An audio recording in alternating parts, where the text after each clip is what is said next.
Hello student, welcome to Jupiter Public Secondary School online classes.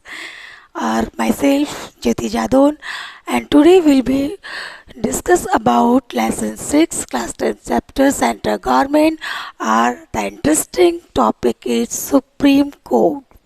अभी हमने इसके to topics पढ़ लिए हैं स्टूडेंट। प्राइम मिनिस्टर पढ़ा हमने, काउंसिल ऑफ मिनिस्टर, उसके कैबिनेट, और हमने प्रेसिडेंट पढ़ा। लास्ट टॉपिक है इसका। और सबसे पहले तो मैं आप लोगों को थैंक्स कहना चाहूँगी कि जो मेरी वीडियोस आ रहे हैं उसके लिए बहुत अच्छे कमेंट आ रहे हैं, तो again very very very thank you students आपको। और वोकल कोड में प्रॉब्लम है तो आप लोग इसको सिर्फ जो आपका हेडफोन है उसको लगाकर मेरी क्लियर वॉइस को सुन सकते हैं। और आपने अगर हमारे चैनल को सब्सक्राइब नहीं किया है तो उसे सब्सक्राइब कीजिए, जिससे जो और वीडियोस है वो देखने को मिले। और प्लीज़ जो मेरे स्टूडेंट्स हैं वो मुझे कमेंट करके बताएं कि अगर वो मेरा वीडियो उनको पसंद आ रहा है या नहीं। ये टॉपिक्स ऐसे हैं स्टूडेंट, इसको 8th 9th 10th सभी देख सकते हैं, और जनरल क्वेश्चन। तो बात करते हैं आज हम सुप्रीम कोर्ट की। सुप्रीम कोर्ट गवर्नमेंट की 3 ऑर्गन होती हैं, लेजिस्लेटिव, एग्जीक्यूटिव एंड जुडिशरी। ठीक है, और जुडिशरी जो हमारी इंडिया की है वो कैसी है? Independent and impartial. इंडिपेंडेंट मतलब फ्री, स्वतंत्र, और इम्पार्टियल मतलब निष्पक्ष। ओके स्टूडेंट, तो बात करते हैं सुप्रीम कोर्ट की। और सुप्रीम कोर्ट जो वर्ड है, सुप्रीम कोर्ट को अगर हम बात करें तो सुप्रीम कोर्ट कोर्ट वर्ड था टोटल ब्रिटिशर्स के आने पर यूज़ हुआ। उससे पहले हमारे यहाँ टेम्पररी जुडिशरी होती थी। गांव में पंचायती राज जिसे अपन बोलते हैं, सरपंच और पंच मिलकर जजमेंट कर लेते थे। और मुग़ल काल था तो उसमें वज़ीर, शाकिर, है ना, और काजी, ये सब हुआ करते थे, और आपस में वहीं पे राजा के दरबार में ही जजमेंट हो जाता। ब्रिटिशर्स के आने के बाद में कोर्ट वर्ड का यूज हुआ। बात करें सुप्रीम कोर्ट की कि सबसे पहले जो सुप्रीम कोर्ट या कोर्ट वर्ड का यूज़ कब हुआ स्टूडेंट? 1773 में एक रेगुलेटिंग एक्ट आया। रेगुलेटिंग एक्ट पास हुआ, और जिसने क्या किया, जिसने सबसे पहले सिफारिश की कि इंडिया में क्या होना चाहिए? कोर्ट होना चाहिए। और इसके बाद में फर्स्ट जो कोर्ट था स्टूडेंट वो 1774 में स्टैब्लिश्ड हुआ फर्स्ट कोर्ट। और ये कहाँ हुआ था? हमारी जो कैपिटल थी जिसको हम बोलते हैं Kolkata. First court was established in 1774। Okay student, और किसकी सिफारिश पर था ये रेगुलेटिंग एक्ट? 1773। सुप्रीम कोर्ट हमारे 10th क्लास के जो बुक्स है उसमें स्टार्टिंग से दे रखा, लेकिन हम ये कुछ ऐसी चीज़ें हैं जिनको लिखें तो एग्जामिनर को ये लगेगा हाँ ये जो स्टूडेंट है वो वास्तव में इसके बारे में काफ़ी कुछ जानता है। ओके, तो 1774 में फर्स्ट जो कोर्ट था वो स्टैब्लिश हुआ कोलकाता, और कोलकाता उस समय हमारी कैपिटल थी। उसके बाद में जो जॉर्ज पंचम थे 1911 में वो आए अपनी वाइफ क्वीन मैरी के साथ में, और उन्होंने इंडिया का विज़िट किया। और तब उन्होंने ये कहा कि इंडिया की जो कैपिटल है वो शिफ्ट कर देनी चाहिए 1911 में। और वो कहाँ शिफ्ट होगी? दिल्ली में। और उसके बाद में सबसे पहले जो कोर्ट बना हमारा जो सुप्रीम कोर्ट था उसका अमेंडमेंट आया है कब? 1935। और ये कहाँ था? दिल्ली में। जो सुप्रीम, लेकिन इससे पहले भी इस जो 1935 का जो दिल्ली का कोर्ट था उसके लिए हमने 8th क्लास में कई काउंसिल एक्ट पढ़े हैं, इंडियन काउंसिल एक्ट। और इसके लिए सबसे पहले जो इंडियन काउंसिल एक्ट था,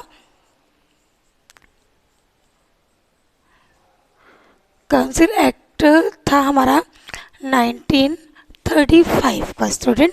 उसमें इसके लिए सिफारिश की गई थी किसकी? कि इंडिया में क्या होना चाहिए? फेडरल कोर्ट होना चाहिए। फेडरल कोर्ट और सुप्रीम कोर्ट की अगर बात करें हम,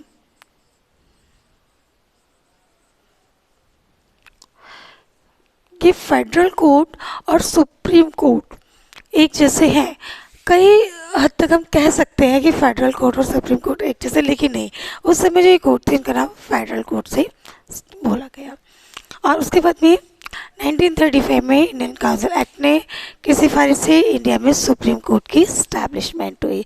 तो स्टूडेंट, ये जो पॉइंट्स हैं जो मैंने आपको समझाया कि फर्स्ट टाइम रेगुलेटिंग एक्ट 1773 में हमारे इंडिया में आता है, और उसने उसका एक लाइन था कि इंडिया में क्या होने चाहिए, कोर्ट होने चाहिए।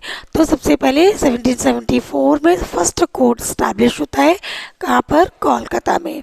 और उसके बाद में 1935 में, ठीक है, हमारी जब राजधानी जो कैपिटल थी वो जब शिफ्ट हो गई थी 11 में, तो उसके बाद में क्या बनता है, 1935 में कोर्ट की स्टैब्लिशमेंट होती है। अगर ये जो पॉइंट्स हैं इनको आप सुप्रीम कोर्ट की फॉर्मेशन से पहले अगर लिखते हैं तो काफ़ी इफ़ेक्टिव भी लगेगा स्टूडेंट्स, और समझ में आएगा एग्जामिनर को कि आप इससे कहीं ज़्यादा जानते हैं, है ना। और ये चैप्टर 7 मार्क्स का है, तो आपको फुली मार्क्स मिलने चाहिए। ओके, तो स्टूडेंट ये समझ में आ गया होगा आपको। उसके बाद में बात करते हैं सुप्रीम कोर्ट और इसके फॉर्मेशन की। Supreme court formation of the supreme court. Okay student, तो उससे पहले जो मैंने आपको बताया 1773, 1774, 1935, है ना, ये सारा आपको लिखना है कि फर्स्ट कोर्ट कब स्टैब्लिश हुआ, किस एक्ट की परमिशन से, और इंडियन काउंसिल एक्ट 1935। बुक से मैटर लेने से पहले आप उसे लिखेंगे। ओके, उसके बाद में अब हम बात करते हैं नंबर ऑफ जजेस। तो नंबर ऑफ जजेस की में 2008 में एक अमेंडमेंट आया। उससे पहले जो स्टूडेंट जो नंबर ऑफ जजेस थे, ठीक है, टोटल जो जजेस थे 2008 से पहले कितने थे, 26 जजेस होते थे। किसमें, सुप्रीम कोर्ट में। एक तो main chief justice of India और 25 अदर जजेस। लेकिन 2008 में अमेंडमेंट होता है स्टूडेंट, और उसके बाद में जो जजेस हैं उनकी क्वांटिटीज़ है वो बढ़ा दी जाती है। और प्रेजेंट टाइम में जो नंबर ऑफ जजेस हैं वो कितने हैं, 31। टोटल 31 जो जज हैं वो प्रेजेंट होते हैं। एक तो क्या होता है, चीफ जस्टिस जज होता है, और 30 अदर। ओके स्टूडेंट, तो नंबर ऑफ जजेस में हम लिख सकते हैं कि 2008 से पहले जो जजेस थे उनकी जो नंबर था वो कितना था, 26, और उसके बाद में अभी कितना हो गया है, 31। इनकी जो प्रोसेस होती है स्टूडेंट वो कॉलेजियम प्रोसेस होती है। कॉलेजियम मतलब जो चीफ जस्टिस है इंडिया का उसको कौन अपॉइंट करेगा, प्रेजेंट में जो भी प्रेसिडेंट होगा इंडिया का, है ना, उसके में कॉलेजियम प्रोसेस होती है। इसमें एक जज और अदर जो जजेस होते हैं वो मिलकर सजेशन देते हैं किसको, प्रेसिडेंट को, और फिर प्रेसिडेंट उसे अपॉइंट करते हैं। ओके, उसके बाद में अगर बात करें क्वालिफिकेशन ऑफ द जजेस, सुप्रीम कोर्ट के जजेस के लिए जो क्वालिफिकेशन है उसको देखते हैं। तो इंडियन का सिटीजन है वो क्या होना चाहिए, मस्ट होना चाहिए स्टूडेंट। और सबसे पहले अगर उसको देखें तो उसको क्या करना चाहिए, लगभग जो 5 ईयर का उसको क्या होना चाहिए, 5 ईयर उसने क्या किया हो, 5 ईयर्स का क्या होगा, एक्सपीरियंस होना चाहिए उसे। 5 ईयर का एक्सपीरियंस किसमें हो, सुप्रीम कोर्ट में, है ना, या हाई कोर्ट में, या किसी अदर जो कोर्ट है उसमें उसने 10 ईयर क्या किया हो, एडवोकेट किया हो, या तो जज एज ए जज वर्क किया हो उसने, कैसे, 5 ईयर हाई कोर्ट में, है ना, या फिर किसी अदर कोर्ट में कितना किया हो, 10 ईयर का, 10 ईयर्स में उसने एडवोकेट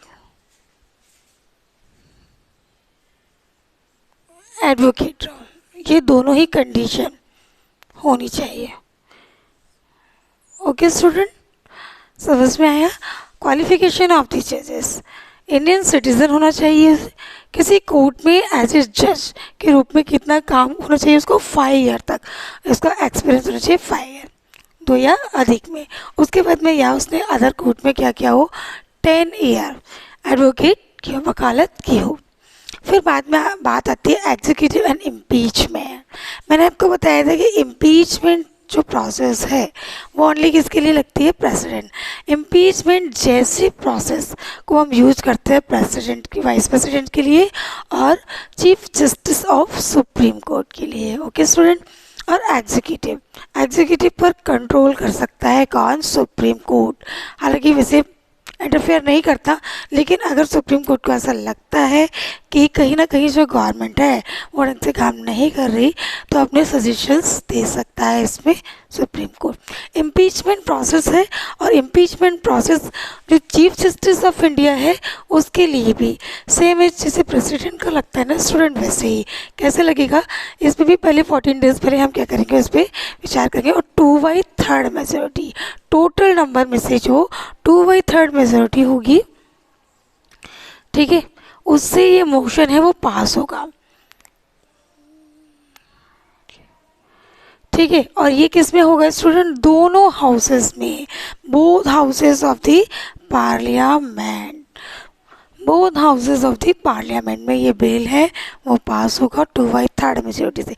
अच्छा, इसमें एक चीज़ और इम्पोर्टेंट है कि ये जो इम्पीचमेंट प्रोसेस है, अगर ये chief justice of supreme court पे लगाई जा रही है तो क्या होगा, जो लोग, जैसे हमने बोला था प्रेसिडेंट में कि 14 डेज पहले जो लोग हैं ना वो उसको साइन करते हैं, तो ऐसे ही अगर जब इसमें पहले विचार किया जाएगा, जो मेंबर्स हैं वो इस पर साइन करेंगे, तो इसमें कोई ना कोई एक ना एक क्या होना चाहिए, सुप्रीम कोर्ट के अदर जज हो या एडवोकेट हो, वो इसमें इंक्लूड होना चाहिए, है ना। और जब दोनों ही लोकसभा देन राज्यसभा में ये मोशन पास होता है और उसके बाद कहा जाएगा प्रेसिडेंट के पास में, तब चीफ जस्टिस ऑफ इंडिया क्या करेगा, अपना रेजिग्नेशन लेटर देगा। ठीक है, इसके लिए भी वही कंडीशन है कि ये मिसकंडक्ट हो, है ना, ढंग से काम नहीं कर रखा हो, रिश्वत ले ली हो, है ना, या कहीं जुडिशरी में ढंग से इसने अपना जो प्रपोजल है वो नहीं रखा हो। उसके बाद में बात करते हैं सैलरी एंड अलाउंसेस की। सैलरी और अलाउंसेस, ये 2015 से पहले जो सैलरी थी वो कितनी थी, जो चीफ जस्टिस ऑफ इंडिया उसकी थी 33,000 और अदर जजेस की थी स्टूडेंट 30,000। ये आपको बुक्स में भी नहीं लिखा है और आपको बताएगा भी नहीं कोई, लेकिन हम लिख सकते हैं कि पहले जो सैलरी थी वो इनकी कितनी थी, 33,000 चीफ जस्टिस ऑफ इंडिया की। ठीक है, और अदर जजेस की थी ये चीफ जस्टिस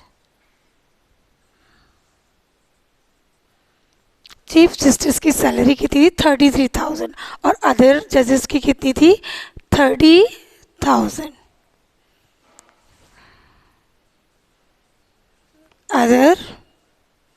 अदर जजेस की थी 30,000।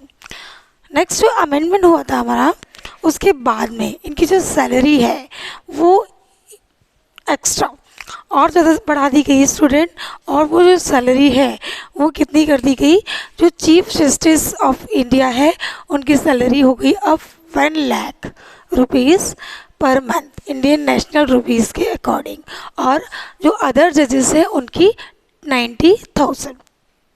ओके स्टूडेंट, तो अच्छे से समझ में आ जाना चाहिए, जो सैलरी है उससे पहले, ठीक है, 2008 से पहले कितना था 33,000 चीफ जस्टिस ऑफ इंडिया और 30,000 किसकी थी, अदर जजेस की। प्रेजेंट में जो सैलरी है वो कितना हो गई, 1 लाख तो है किसकी, चीफ जस्टिस ऑफ इंडिया, और 90,000 है अदर जजेस की। ओके, और अलाउंसेस का मतलब तो आप जानते ही हैं, कल मैंने आपको प्रेसिडेंट और प्राइम मिनिस्टर में भी बताया था।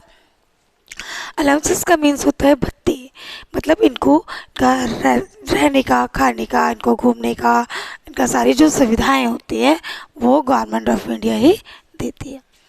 बात आती है रिस्ट्रिक्शन ऑन जजेस।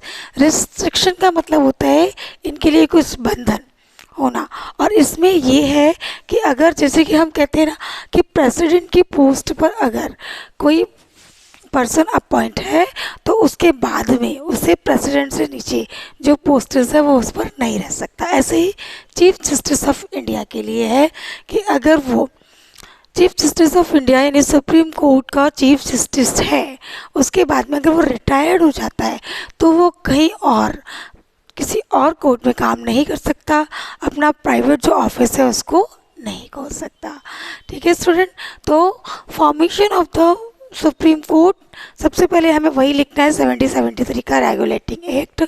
नेक्स्ट 1774 में फर्स्ट कोर्ट वॉज स्टैब्लिश्ड इन कोलकाता। उसके बाद में 1935 में जो कोर्ट था वो कहाँ पर बना, दिल्ली में। और ये किसकी सिफारिश थी इसमें, इंडियन काउंसिल एक्ट 1935। ओके, उसके बाद में फिर हम बात करते हैं formation of supreme court. Formation of supreme court में नंबर ऑफ जजेस, तो देयर आर 31, टोटल 31 जो जजेस हैं वो किसमें, सुप्रीम कोर्ट में होते हैं। एक तो क्या होता है, चीफ जस्टिस, और नेक्स्ट का 30 अदर जजेस होते हैं। क्वालिफिकेशन की बात करें तो इंडियन सिटीजन होना चाहिए। ठीक है, 2 ईयर से अधिक किसी कोर्ट में क्या जजमेंट, उसने जज का काम किया है तो कितना 5 ईयर का एक्सपीरियंस, और अगर अदर कोर्ट में उसने एडवोकेट के रूप में रहा है तो 10 ईयर। उसके बाद में इम्पीचमेंट का प्रोसेस 2/3 मेजोरिटी से बोथ हाउसेस में लगेगा, लेकिन इसमें कि जो हमारा जुडिशरी है या सुप्रीम कोर्ट का कोई ना कोई जो पर्सन है, जज हो, एडवोकेट हो, वो इसमें शामिल होना चाहिए। सैलरी की बात करें तो पहले कितना था, 33,000, और प्रेजेंट में जो सैलरी है वो कितना है, 1 लाख। और restriction, chief justice of India जो है वो रिटायर्ड होने के बाद में किसी और कोर्ट में काम नहीं कर सकते, अपना पर्सनल ऑफिस नहीं खोल सकते। ओके स्टूडेंट, तो ये आपको लर्न हो गया होगा और अच्छे से इसको नोट्स में बनाइए। ओके स्टूडेंट, तो फिर उसके बाद में हम नेक्स्ट बात करते हैं फॉर्मेशन, और जो पावर्स थी वो हमने कंप्लीट कर लिया। उसके बाद में नेक्स्ट जो इसकी पॉइंट है सुप्रीम कोर्ट का वो क्या है, ज्यूरिडिक्शन। ज्यूरिडिक्शंस ऑफ सुप्रीम कोर्ट, तो ज्यूरिडिक्शंस का मतलब पहले तो हमें समझ में आना चाहिए क्या होता है। ज्यूरिडिक्शन का मतलब होता है एरिया ऑफ सुप्रीम कोर्ट, किस एरिया तक ये काम कर सकता है, क्षेत्राधिकार इसको हिंदी में बोलते हैं। तो जो सुप्रीम कोर्ट का एरिया है वो कैसी, तो जो ज्यूरिडिक्शंस ऑफ सुप्रीम कोर्ट है स्टूडेंट्स, उनको हमने 2 कैटेगरी में डिवाइड किया है। एक तो ओरिजिनल और दूसरी होती है एपिलिएट। ओरिजिनल ज्यूरिडिक्शन होती है, इसमें इसको भी अलग अलग एरिया से 2 कैटेगरीज में डिवाइड किया गया है। एक तो ओरिजिनल सिंगल ज्यूरिडिक्शंस होती है और दूसरी होती है ओरिजिनल कंकरेंट। जो ओरिजिनल सिंगल ज्यूरिडिक्शन होती है स्टूडेंट, उसमें भी 3 पॉइंट्स हैं जो जिसको हम डिस्कस करते हैं। इसमें ऐसे मैटर जाते हैं जो गवर्नमेंट, फर्स्ट पॉइंट अगर पढ़े तो इसमें क्या जाएंगे, ऐसे मैटर जो कि गवर्नमेंट के और किसके साथ में हो, अदर स्टेट्स के साथ में। उसके बाद में सेकंड में 2 स्टेट्स के आपस में डिस्कशन हो या कोई मैटर हो, डिस्प्यूट बिटवीन 2 स्टेट्स। ठीक है, या गवर्नमेंट का और किसके साथ में डिस्प्यूट हो, स्टेट्स में, या बहुत सारे जो स्टेट्स हो उनका एक साथ किसके साथ में हो, गवर्नमेंट के साथ में डिस्प्यूट हो।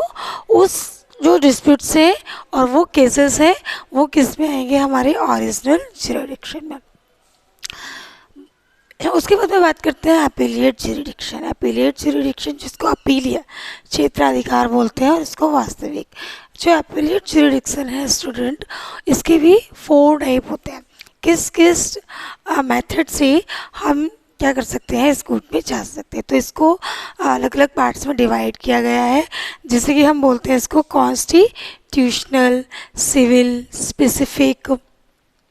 Okay student, specific and criminal, ये किसको डिवाइड करेंगे हम, एपिलिएट ज्यूरिडिक्शन को। ओरिजिनल ज्यूरिडिक्शन के 2 टाइप थे, इसमें अलग अलग हमने डिवाइड किया। ऐसे डिस्प्यूट्स जो किसके बीच में हो, गवर्नमेंट और स्टेट्स के, या अदर स्टेट्स जो हैं 2 से ज़्यादा स्टेट्स हैं वो आपस में, कॉन्स्टिट्यूशनल व्यू से अगर डिस्प्यूट करें तो ऑरिजिनल में जाएगा, और बहुत सारे जो स्टेट्स हैं वो एक साथ गवर्नमेंट के साथ में। ओके, और उसके बाद में हम बात करते हैं अपीलेट जुरिडिक्शन में। अपीलेट जुरिडिक्शन में जो कॉन्स्टिट्यूशनल है, कॉन्स्टिट्यूशनल जो जुरिडिक्शन है वो किसके अकॉर्डिंग टू कॉन्स्टिट्यूशन, अगर जहाँ पर हमारे जो फंडामेंटल राइट्स हैं, ठीक है, उसका अगर वायलेशन हो रहा है तब क्या करेंगे, हम सुप्रीम कोर्ट में जाएंगे, है ना। इससे पहले जो कॉन्स्टिट्यूशन में एक प्रोविज़न है कि हम सीधे हाई कोर्ट में, सुप्रीम कोर्ट में नहीं, इससे पहले हमारे स्टेट की एक सुपर जुडिशरी होती है, हम वहाँ जाते हैं। जैसे कि हम हाई कोर्ट में पहले जाएंगे और फिर उसके बाद कहाँ जाएंगे, सुप्रीम कोर्ट में। ओके स्टूडेंट, तो कॉन्स्टिट्यूशनल मैटर पर ये जो जुरिडिक्शन है वो काम आती है, कौन सी, कॉन्स्टिट्यूशनल, और किसका टाइप है ये, एपीलेट जुरिडिक्शन में। उसके बाद में नेक्स्ट जो सेकेंड पॉइंट है स्टूडेंट वो सिविल लॉस के लिए होता है ना। थेफ्ट और भी कॉमन जो केसेस होते हैं वो एपीलेट जुरिडिक्शन का कौन सा पार्ट, सिविल, उसमें जाएंगे। नेक्स्ट है क्रिमिनल, इसमें मर्डर, ठीक है, से रिलेटेड होता है। लेकिन ये जो कॉन्स्टिट्यूशनल और क्रिमिनल जुरिडिक्शंस हैं इसमें हमें जहाँ हम जज करें, जैसे कि अगर हम पहले सबऑर्डिनेट कोर्ट में जाते हैं, डिस्ट्रिक्ट कोर्ट में हैं, तो एक चेन बनेगी स्टूडेंट। जैसे कि अगर कहीं डिस्ट्रिक्ट कोर्ट में हमारा कोई केस चल रहा है, वहाँ पर जज हो गया, जजमेंट हो गया और हम सेटिस्फाइड नहीं हैं, तो हम अदर कोर्ट में जाएंगे, ठीक है। उसके बाद में हम वहाँ से भी सेटिस्फाई नहीं तो हाई कोर्ट में अपने एप्लीकेशन लगा सकते हैं।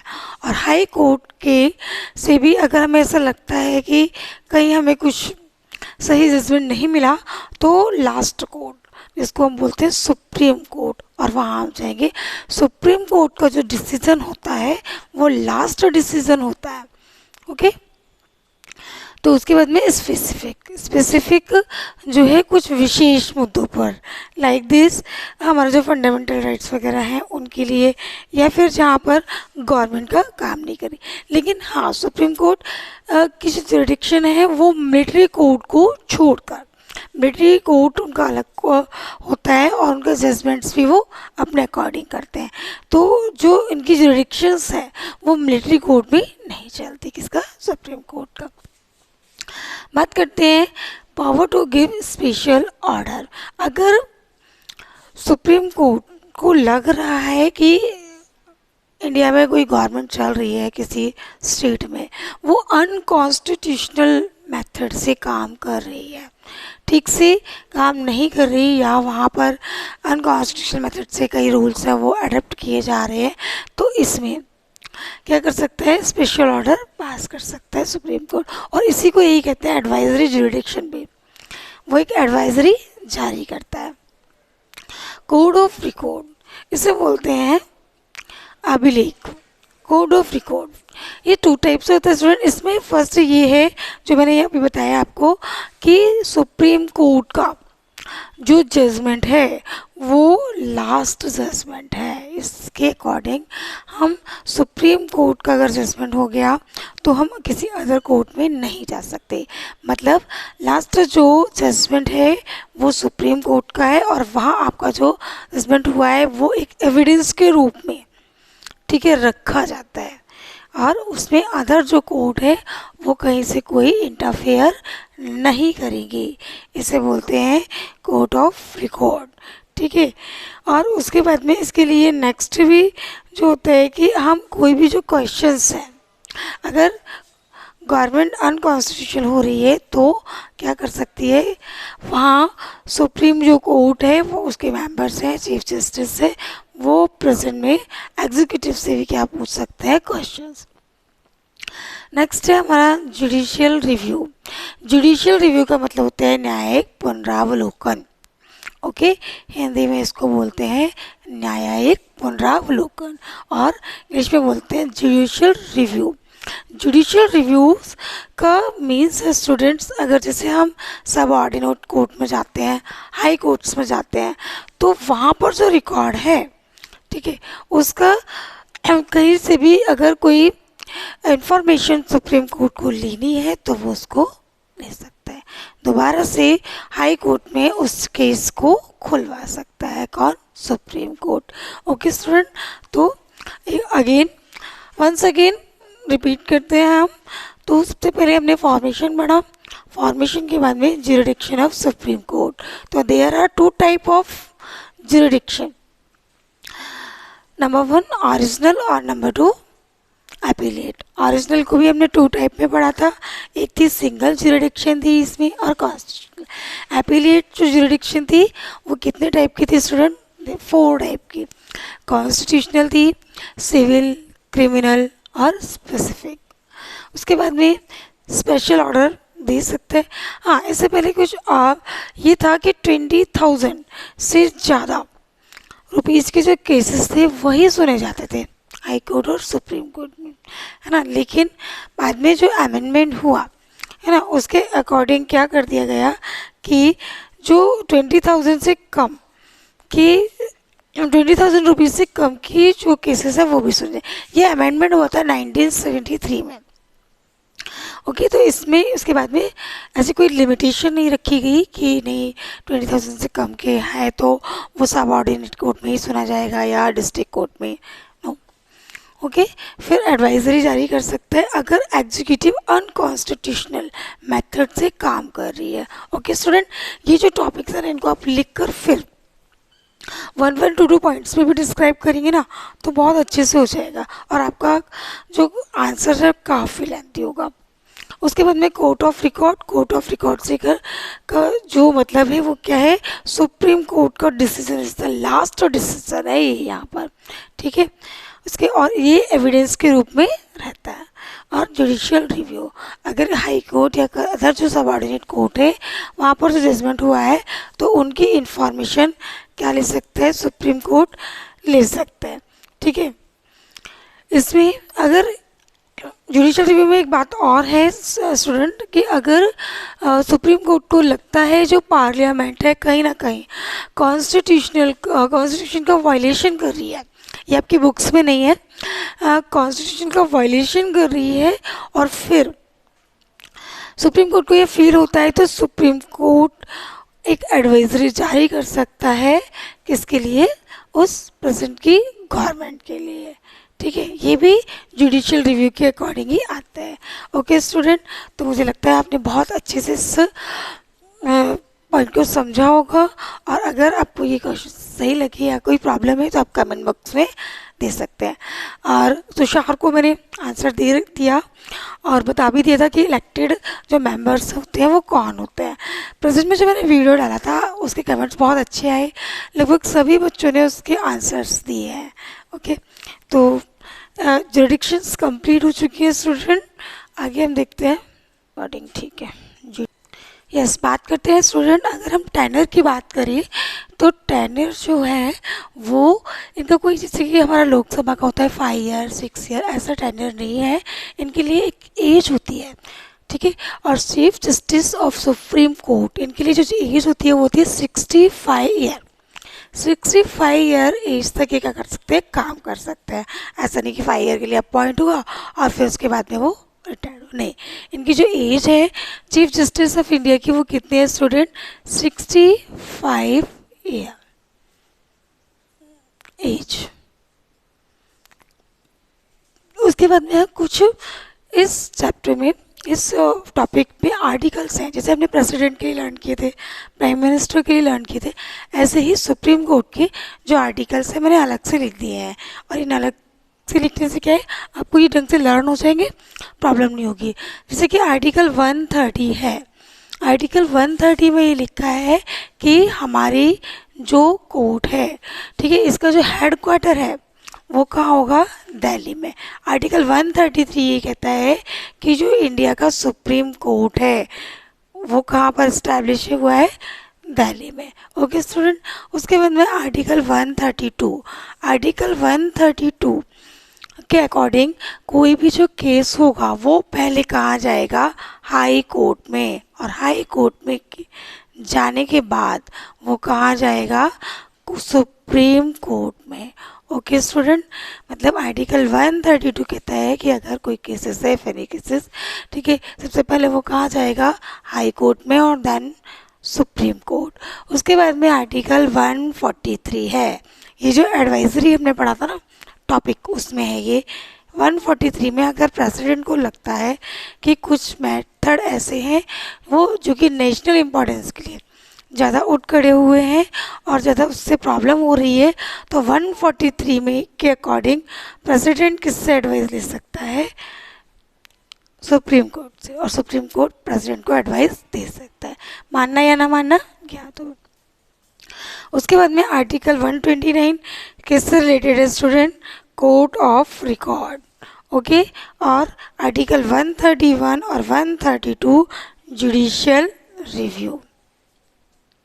ये आर्टिकल्स वैसे मैंने जो पॉइंट्स लिखे थे मैं उसमें भी आपको ये समझा सकती थी आर्टिकल्स, लेकिन मैंने ये लास्ट में इसलिए लिखे हैं स्टूडेंट, इससे हमको जल्दी समझ में आता है। फिर जब हम उस पॉइंट को लिखते हैं तो आर्टिकल हमारे दिमाग में क्लिक करता है। जब हम फॉर्मेशन लिखेंगे, फॉर्मेशन में एक हेड क्वार्टर वाली पॉइंट लिखेंगे जिसमें आर्टिकल 130 के अकॉर्डिंग जो हेड क्वार्टर है वो कहाँ पर होगा? दिल्ली में। ठीक है। उसके बाद में आर्टिकल 132 और जिसके अकॉर्डिंग कोई भी जो केसेस है सबसे पहले कहाँ जाएगा? हाई कोर्ट में और उसके बाद में सुप्रीम कोर्ट में। फंडामेंटल राइट्स का जा सकता है सुप्रीम कोर्ट में भी। फिर आर्टिकल 143 के अकॉर्डिंग प्रेसिडेंट क्या ले सकता है? एडवाइस ले सकता है सुप्रीम कोर्ट से नेशनल इम्पोर्टेंस के मैटर में। उसके बाद में आर्टिकल 129 किसके लिए बात करता है? Code of record. और आर्टिकल 131 और 132 जुडिशियल रिव्यू। ओके स्टूडेंट, आज की मेरी क्लास इतनी सी ही। मुझे बहुत बहुत बहुत अच्छा लगता है जब आप लोग मुझे इतना कमेंट करते हैं, मेरे वीडियो को पसंद करते हैं और मैसेज करते हैं। लेकिन इसको ज़्यादा से ज़्यादा देखने के लिए आप लोग क्या करें? इसको सब्सक्राइब करें, कमेंट करें, जिससे मेरे व्यूज़ बढ़े और मैं नेक्स्ट लेक्चर के लिए प्रिपेयर हो सकूँ। आज मैंने कुछ क्विज दिए हैं आपको, थोड़े से हैं, आप इसको अच्छे से कर सकते हैं। When was first court established in India? First summary मैंने आपको पढ़ाई थी, उसी में था ये। उसके बाद में chief justice of supreme court की हमें सैलरी बतानी है और उसके बाद में फॉर्मेशन ऑफ सुप्रीम कोर्ट, इसके जो पॉइंट्स लिखाए थे स्टूडेंट्स मैंने वही लिखने हैं आपको, ज़्यादा नहीं करना है। जो मैंने सिर्फ पॉइंट्स लिखाई थी वो। ओके स्टूडेंट्स, आपको कोई भी प्रॉब्लम होती है तो आप उसको कमेंट बॉक्स में जाइए और मुझे क्वेश्चंस पुटअप कीजिए। मैं जितना अच्छा होगा आपको वहाँ पर आंसर दूंगी। ओके, तो मेरे वीडियो को लाइक करने के लिए थैंक यू। और जुपिटर ऐप का आप यूज़ कीजिए, इसको सब्सक्राइब कीजिए और इसका करने के लिए जो बेल आइकन दिया जाता है इसको प्रेस कीजिए। Thank you so much.